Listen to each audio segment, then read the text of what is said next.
And in the process, the issue of the dollar vis-a-vis other currencies is beginning to bite. Now, I'm bringing this out to point out that we need the foreign currency coming to our country. And the primary foreign exchange earners for us is, of course, our agricultural exports and tourism. So, if our exports are not doing very well out there, whether it is tea or whether it is coffee, then our fallback position is tourism. And maybe the diaspora remittances. But we now must look at it this way, that in order to bring the costs of living down, we must grow our export earnings, including tourism, so that we can have those resources coming in, and then they can help us to have sufficient foreign currency to deal with the oil imports, to deal with the fertilizer imports, to deal with the food imports, to deal with the medical imports. We need those resources. And we can only do it in a peaceful environment which can allow us to attract what needs to be attracted, and that is tourism and tourists and their resources.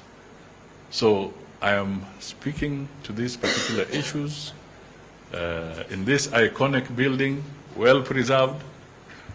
They called it Elimu na Mazingira building, to send a very strong message to the people of Kenya that we cannot afford to disrupt the economy. And that is why we are here, to show solidarity with our governor, Abdul Somad, and to say that let us move forward. Election cycles have their constitutional timings. We have just come out of it 6 months ago. We need to move forward as a nation. We cannot keep on going back to an issue that has been canvassed up to the highest court in the land. It has been canvassed and dealt with fully. So we cannot go back there. And we also want to make it very clear that we are a unitary state. A unitary state, but we embrace devolution in accordance with the Constitution. We cannot have two governments. We cannot have two governments. And therefore, we want to tell our leaders in other quarters, please be responsible.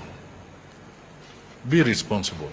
Why are you cheating people that you can create a second government in Kenya? Why do you make such reckless statements that you can actually create another government?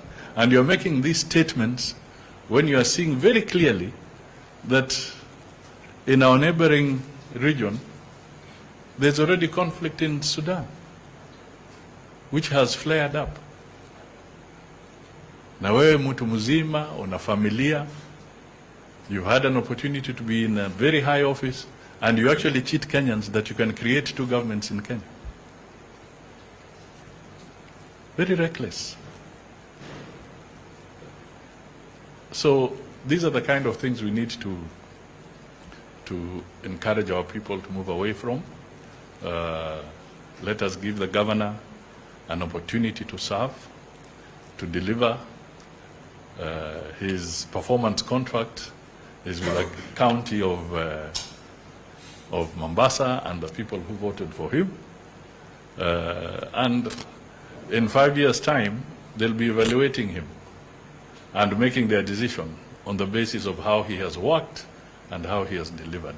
So let us not distract him. Let us not divert him.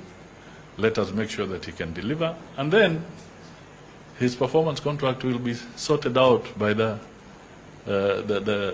county of Mombasa in the constitutional way. just the way we are encouraging public servants in both county governments and the national government, that you will enter into performance contracts so that you can deliver to the people that you serve. But the performance contract of the governor, the performance contract of the president, those are the most rigorous performance contracts to sign. They're extremely rigorous. And the parameters of measurement are very broad, very wide. So we must give them time to deliver on the contracts that they signed with the people that they lead, the people that they serve. Thank you so much, and we say heko to you. Asante. Governor, we'll keep on coming time and again, and we look at you as a critical beacon in stabilizing the economies of the region, not just Kenya, but the region. Thank you. Asante. Thank you very much indeed, Your Excellency, the Prime Cabinet Secretary of the Republic of Kenya, Your Excellency, the Governor of Mombasa. We will quickly take 2 questions. We will start with the lady in front of me. Your name, the media house you represent, your question. Thank you very much. I have 3 questions. And tell us where you're directing it, whether to him or to me. My name is Wing Etieno from the Daily Nation. You've talked about delayed in remittance. 12 counties, including Mombasa, data proposed. How soon is the national government be able to remit funds to counties? Secondly, you talked about tourism, and currently we have received the information that the Turkish airline, the national government has denied its license to fly directly to Mombasa. And you elaborated the plans that the government has to boost. So how will Mombasa get numbers if we don't have direct flights? And thirdly, to the governor, Mr. Mudavadi has talked about Mombasa not participating in the maandamano. And we saw your deputy governor, MCAs working engaged in maandamano in Bangladesh. Can we have your word to talk on maandamano in Mombasa? Thank you. I'll answer that. Okay. So you Would you want to respond to that, or we take the final one? No, I can respond. I'm going to try and recall all. First, there is no strike notice that has been done. As a matter of fact, the communication that has come from the doctors' union was categorical that it is not a strike notice, but they are not going to be able to go to work. My plea, of course, to the doctors is that as we are pushing national government, who coincidentally, I think in the month of April will be one of the highest in terms of remittances because of how budget cycles go. So we are hoping that funding will be able to come. But I want it to be clear, we are 4 months behind in terms of remittances. However, at the same time, we have just been unable to pay that 1 month. So you can imagine that we are trying as our own, as a county. There are other issues that have already engaged the Coast General Teaching Referral Hospital on how they now need to start absorbing those medics who are currently working at Coast General Hospital, but their payroll is coming from the county government, so that we can have a level of independence, and our wage bill as a county government can go lower, and the funding can be then used for purposes of non-recurrent expenses.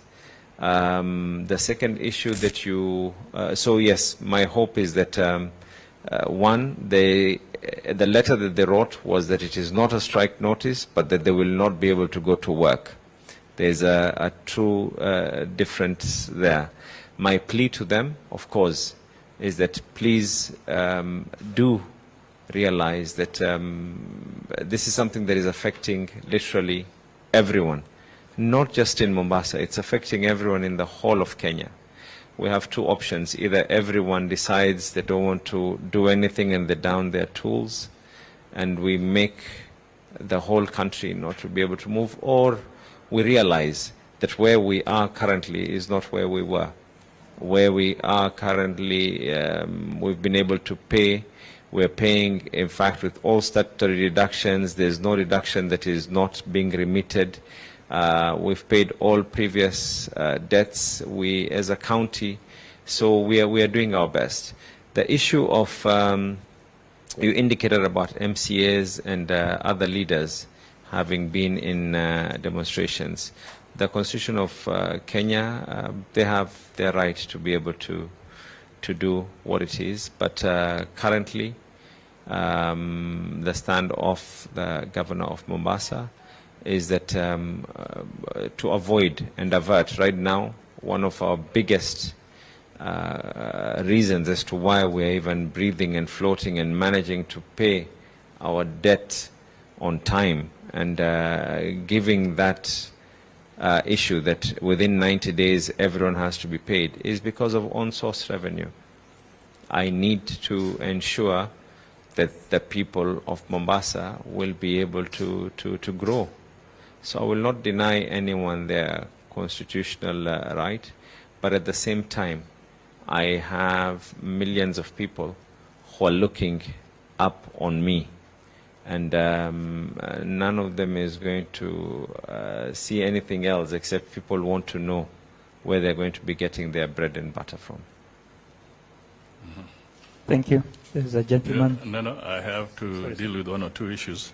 First of all, I spoke and I acknowledged that there has been a delay in the remittances to the county governments. And I just want to assure you that as a national government, we are working towards resolving that issue, not just in dealing with what is outstanding, but to look at a process that will be smoother and then ensure that county governments get their resources on time.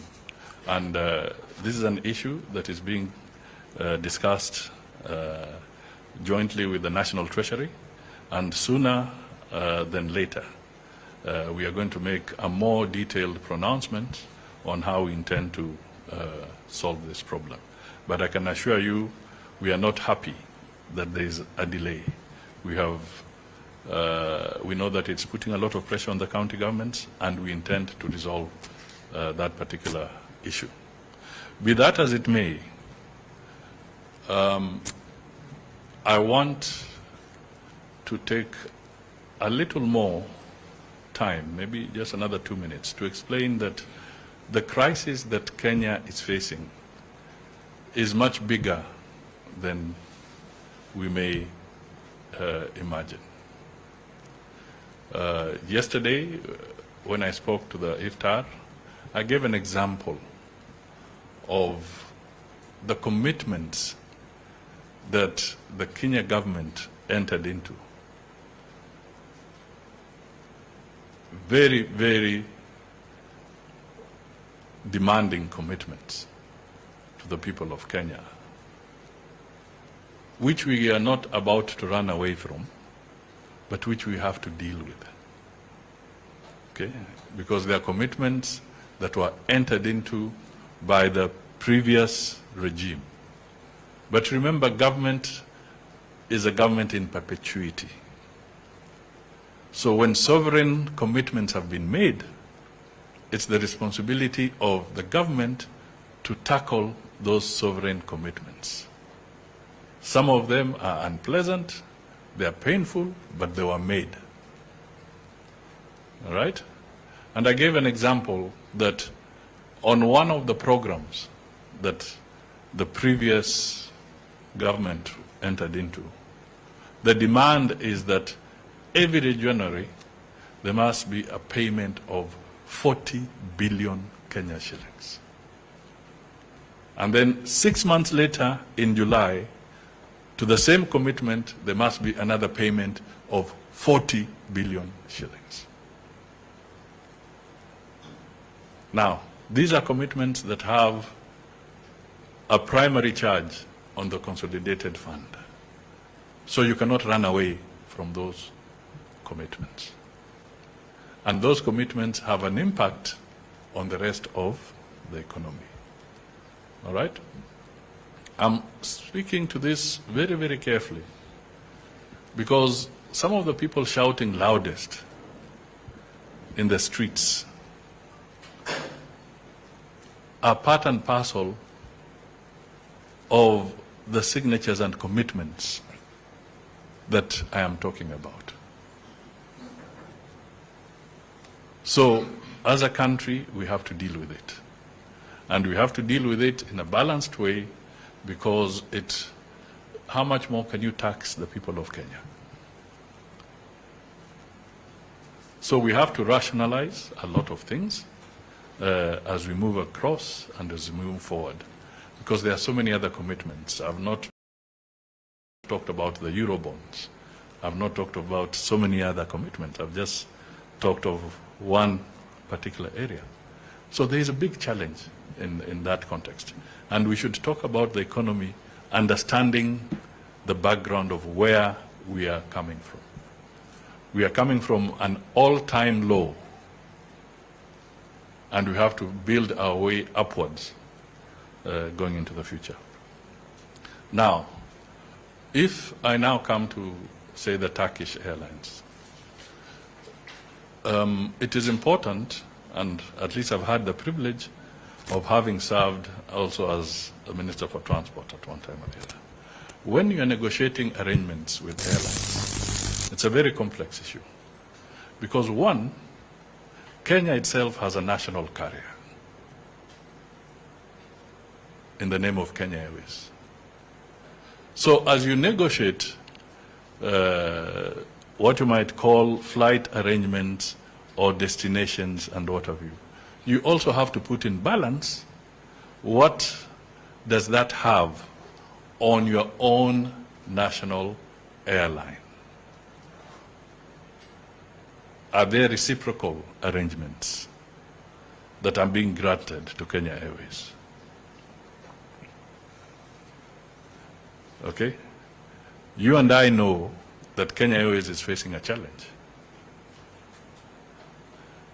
It's our national flag carrier. So there are issues also around there that we also have to balance.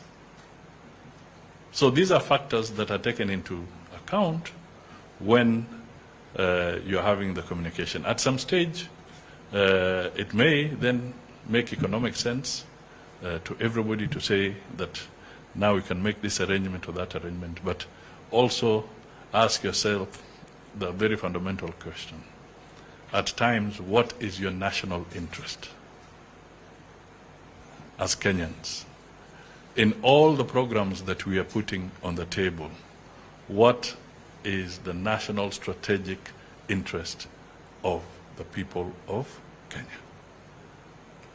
So as we discuss with other airlines, these are issues that our negotiators must always have in mind before the final decision is made. Asante. Thank you very much. One more question. Last one more question. Yeah. I'm sorry, I'm gifted with that voice. Yes. My name is Uzalendo. I can't hear you. Online paper, number of times. Yes. My question was to national government, not the internal.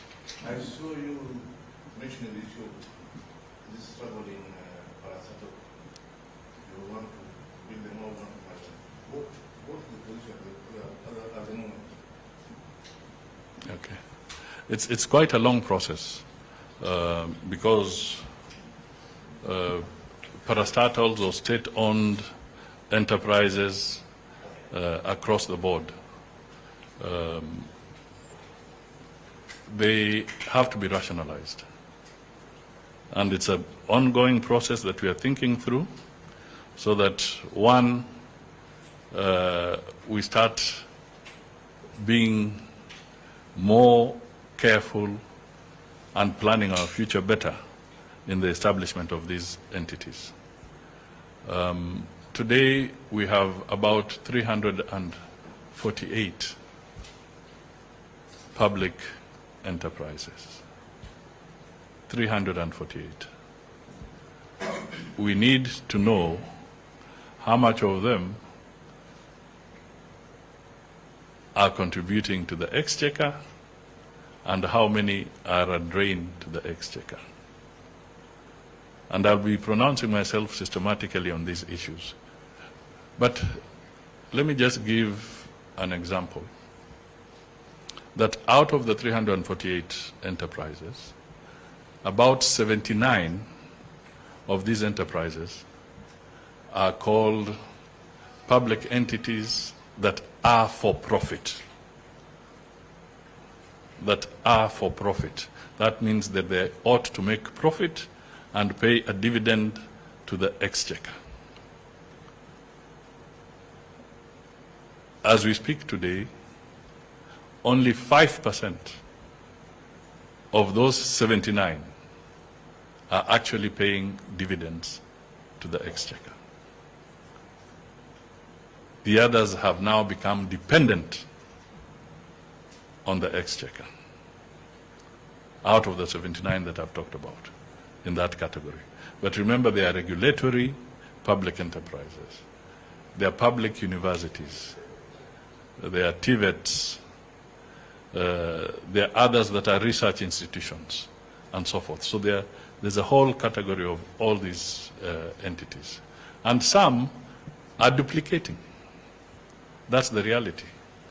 Some of them are doing jobs that can be done by already existing entities. So as we go forward, we have some painful decisions to make as a nation, but professionally, after clear audit of these entities, then the hard decisions will come, and when hard decisions are made, we'll all be called together, including our parliaments, to look at some of these and be able to provide a proper way forward. Asante sana Bwana Waziri Mkuu, Mheshimiwa Waziri Mkuu. Shukran sana Mheshimiwa Governor Abdulsamad ambaye ndio mwenyeji wetu asubuhi ya leo. Asante sana Mheshimiwa Afan Sharif ambaye ndio naibu waziri, pamoja na Mheshimiwa Ikana mbunge wetu, pamoja na chairman wa ANC, na shukrani za dhati kwenu nyinyi wote wenzangu wanahabari kwa kufika na kutusikiliza. We come to the end of this press conference. I thank you most sincerely. Thank you very much. Asante.